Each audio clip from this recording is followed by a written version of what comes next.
Hello all and welcome to Coffee with Marci. Today's Coffee with Marci is on location at Suburban Revival Boutique here in Maywood, New Jersey, where you can find unique, one-of-a-kind finds from the past that are still relevant today. Laura Callias, the owner of Suburban Revival, welcome to the show. Thank you. Thank you so much for having coffee here at your beautiful shop. Well, thanks for coming. It's really so cool what you have here. Thank you. So tell me, what inspired you to open the shop? Well, my inspiration really came from necessity in a way, because I had been in the fashion industry for many years in New York City, working in design and fabric, and however, always being surrounded by vintage. And a lot of fashion and design is vintage related, and a lot of inspiration comes from vintage. And I also grew up with vintage. I grew up with my mother just repurposing, and we always had antiques in our home. A lot of what's in the store is from her home as my props. Yeah, great pieces. Yeah, thank you. And I had started an online shop, really with her downsizing, to have to eliminate some of the things that I couldn't possibly fit in my home. Yeah. And it was more of a hobby in the beginning. I was still working in the city. And then with the downsizing and the economy, and the layoffs, I found myself, after 20 years at Jones, New York, it was a big company. Yeah. I was looking for another job. Right.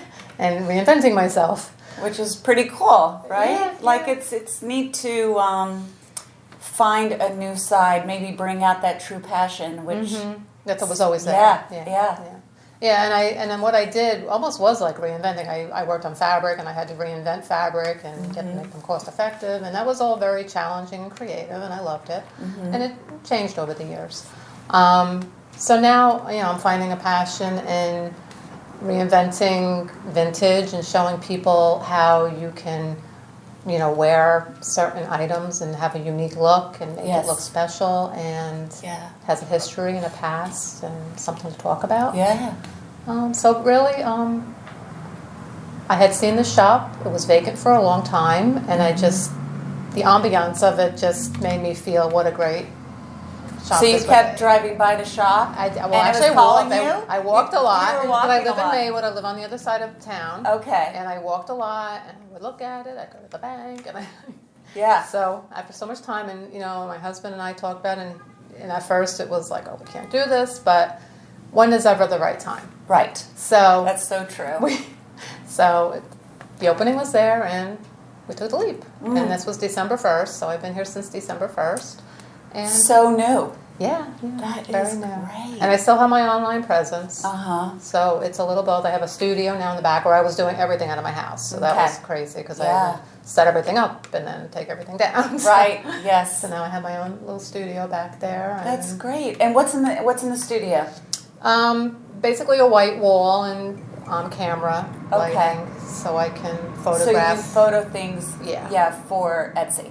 Exactly. Okay. And my website, which I'm working on developing to make So the pieces that you have in your online presence, is that the same that you have here in the shop? Well, that's what I always tell people. Not everything in my shop is online, and vice versa. Not everything online is in the shop. Right. Because Etsy is only a vintage venue right now. So I do have pieces that are newer, which I'll tell people if they were looking to consign, I'll take selectively some pieces in Yeah. that I possibly couldn't put on Etsy unless it was considered vintage. Got it. Right now, the 1990s is vintage. So. Yeah. I know, that's sad. Crazy as it is, but it's true. I know. So, Oh gosh. So, Well, so how do you source the items that you have in the store? Well, I do a lot of going to house sales and garage sales. In summer that's more prevalent, but right now estate sales and house sales. And then again, having people come with their belongings that they're looking to find a new home for. Yeah. And and then thrifting is big now, believe it or not. But a lot of the younger generation now knows about thrifting. Yeah. And which is great, and I'll do the same. It's repurposing, and it's not everybody knows what to do with that, garment that's in your closet and it's been sitting there for years. But sometimes you can rework it and make it new. And You know, like what I'm wearing today, I'm sorry, this was oh 90s. I mean, this Yeah. was, and this was designed by the woman that I worked with for many years, and she did a wonderful job with vintage looks, like a 40s style. yeah, In our, that's nice. in our suiting. So this was Lauren for Ralph Lauren when we were working on that line. So really And a it's classic. timeless. Yeah, Like my story, timeless vintage. It's, exactly. I remember growing up, and I really got into the vintage. Mm-hmm. Yeah, so it's, and I feel a lot of times that the younger generation likes to explore that, and Right. so often fashions Mm-hmm. they do come back around. They do. right? That's what it's all about, and it comes back, but with a twist. It's Yeah. always a little different, and Right. it's how you wear it, make it your own. Yeah, My mother always said, "Wear it with confidence." That's one of my taglines, and she's like, "They don't have to know where you got it." exactly, You know? It's like, exactly. So you had told me there was someone that actually really inspired you to do this. So why don't you tell me about her? Sure. So there was a woman, her name is Carrie, and she owned a vintage shop in Upper Montclair called My Inheritance, and my mother actually worked with her for many, many years, over 30 years.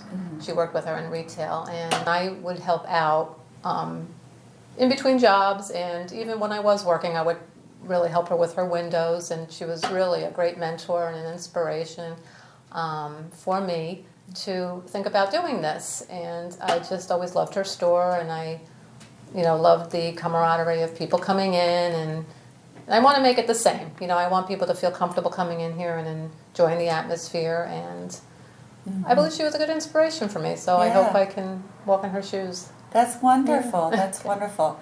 And she has like a little coffee bar in the back, and also you do make it very comfortable. Oh here. yeah, we always said just come in and talk. Me and my mom.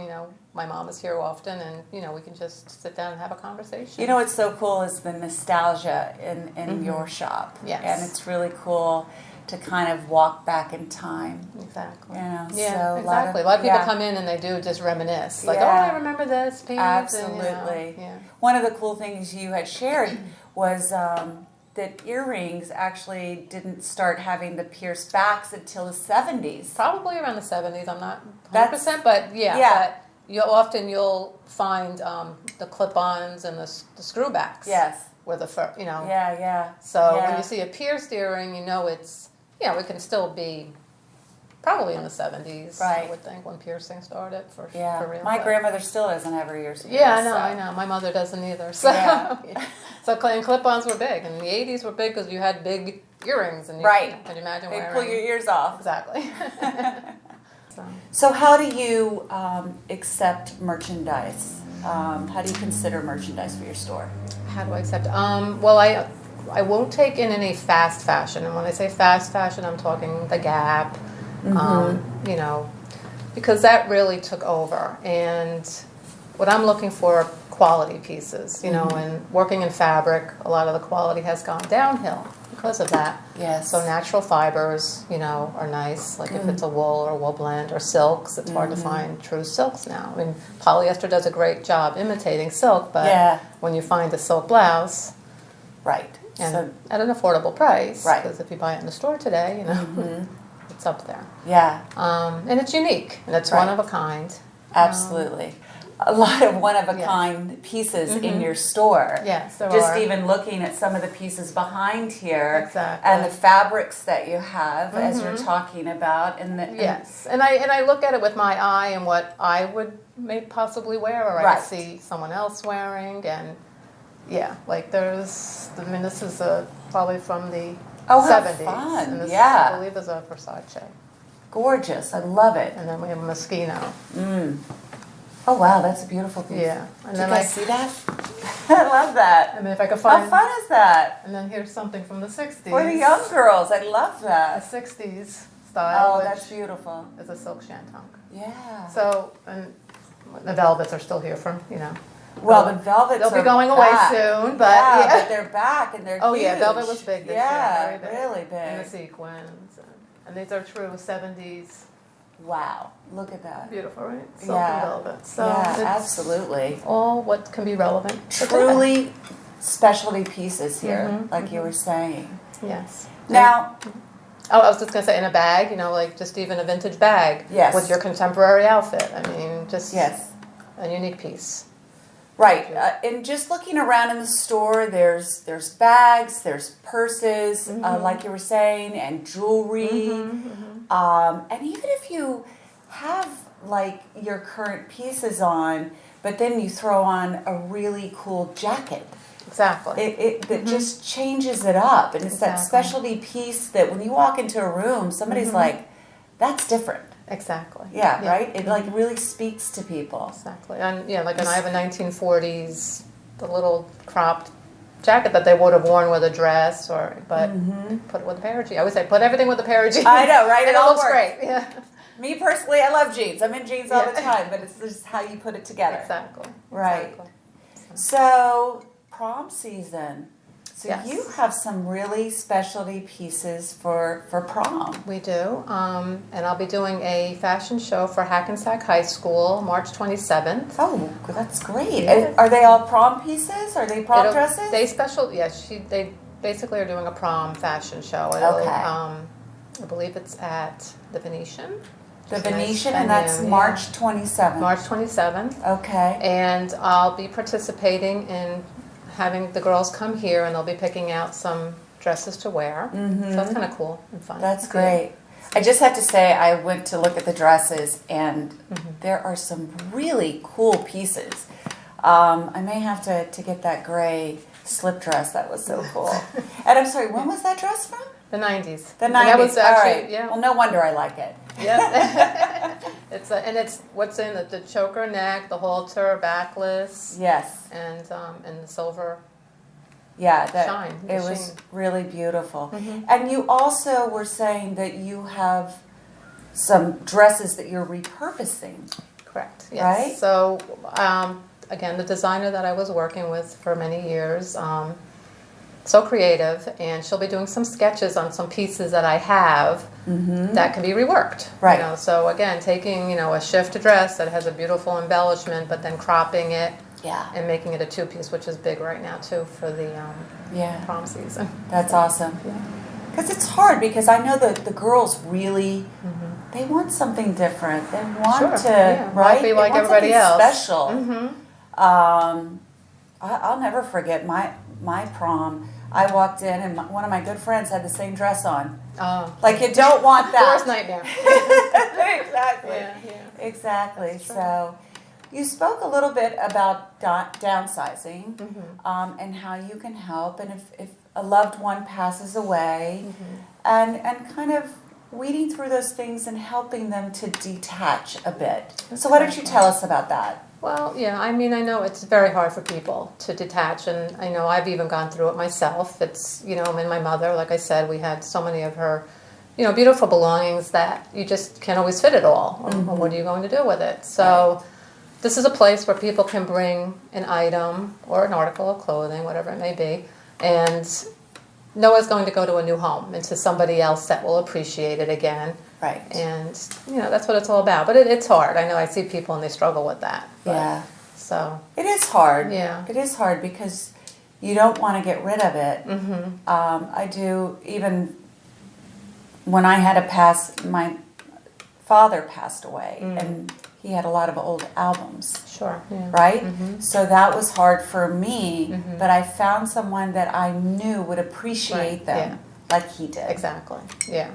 Yeah, That's so you good, feel good. Find a new home. Exactly. I have, and I should have told you to take a picture, but there's a trunk in the window that was my father's from the Navy. And my niece, and it has his name on it, my maiden name is Schuster, and it'll go to her because she can now repurpose it, and I showed her ways to you can make a coffee table out of it, or you can, so many things you can do with it. But it's just something that's in my history and family. And so that's really cool. Yeah. So you're here in Maywood, but you're a little bit off the beaten path. I am. So where exactly are you? I'm on the other, as I would say, the other side of Maywood Ave. So people are familiar with Pleasant Ave in Maywood, which we have the Maywood Market and the Maywood Fish Market. A lot of people go to. So I'm on the other side of Maywood Ave, across from TD North Bank, and it's an old vintage antique building. I love that. Yeah. Everything here is been repurposed. Exactly. Yeah. So like I said, that's how I was raised. I can say I can count on my hand how many new pieces are in my home, and it was usually a couch, and my bedroom set right now. Right. Oh, that's great. And we literally hate our couch, our recliner that we have. It's horrible. You're gonna have to find a vintage. Maybe piece, I said right? to my husband, it probably would be better if we did. Yeah, right. Or a stand-up wing chair. So, do you have a favorite piece in the store? Oh my goodness, I have so many. Well, of course, the pieces that I grew up with were definitely my favorites. But yeah, there's so much, Really? I mean, I love this. To me, those are beautiful. I mean, there's a simple little toll trays that's called toll artwork on there, and right, and some really like specialty gift items yes, I do. also. I've been carrying for Valentine's Day, which I just want everybody to know that for this week I'm doing 20% off for Valentine's Day for all my sweethearts. So get in here quickly. I have I do have some giftable items like sachets, and I've also been working with somebody on these essential oils called From Young Living, and I have bath oils. Oh, great. From them, yes. And diffusers, which I've already sold for the scent. It's very therapeutic.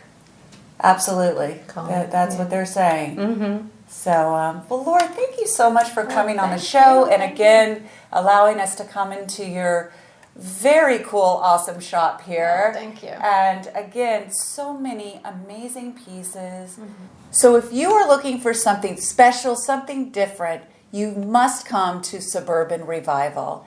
And we're right here in Maywood, right? Yes, we're. So not far from anywhere. No, right. All the malls are all around me, but come here for something unique. Right here, Yes. exactly, for something different. So thank you so much, Laura.